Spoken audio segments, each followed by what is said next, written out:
Final గా సాయన్నకి పవన్ కి bye చెప్పి కోడూరుకి అయితే స్టార్ట్ అయ్యాము. ఏ హలో గైస్, ఈ రోజు చిన్న పనుంది చుట్టూలో వేసి రారా అన్నాడు సాయన్ అయితే. ఇంకా సరే అని చెప్పి పెట్రోల్ అయితే పట్టించుకొని చుట్టువేలకి అయితే స్టార్ట్ అయ్యాము. చుట్టువేలకి వెళ్లే వాళ్ళు కొంచెం జాగ్రత్తగా అయితే ట్రావెల్ చేయండి, ఎందుకంటే రోడ్ కాన్షన్స్ జరుగుతున్నాయి. ఇంకా చుట్టువేలకి అయితే వచ్చేసాము.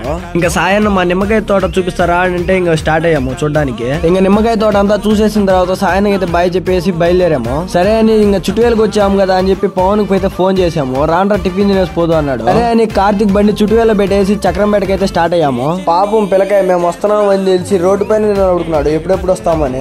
ఇంకా సరేలే రా, చక్రంపేటలో ఎంతో ఫేమస్ అయిన దోశ తినిపిస్తా అన్నాడు. మా దరిద్రం ఏందో అక్కడికి పోయినాక టిఫిన్ అయిపోయిందంట. 10 గంటలకు వస్తే టిఫిన్ అయితే ఉంటది, మేమైతే 11:30కు వచ్చాము. ఈ టిఫిన్ అంగడి చక్రంపేటలో చాలా అంటే చాలా ఫేమస్. ఇక్కడ దోశ తినడానికి మన కోడూరు నుంచి, చుట్టువేల నుంచి, రాజంపేట నుంచి కూడా వస్తారు. అంత ఫేమస్ ఇక్కడ దోశ అయితే.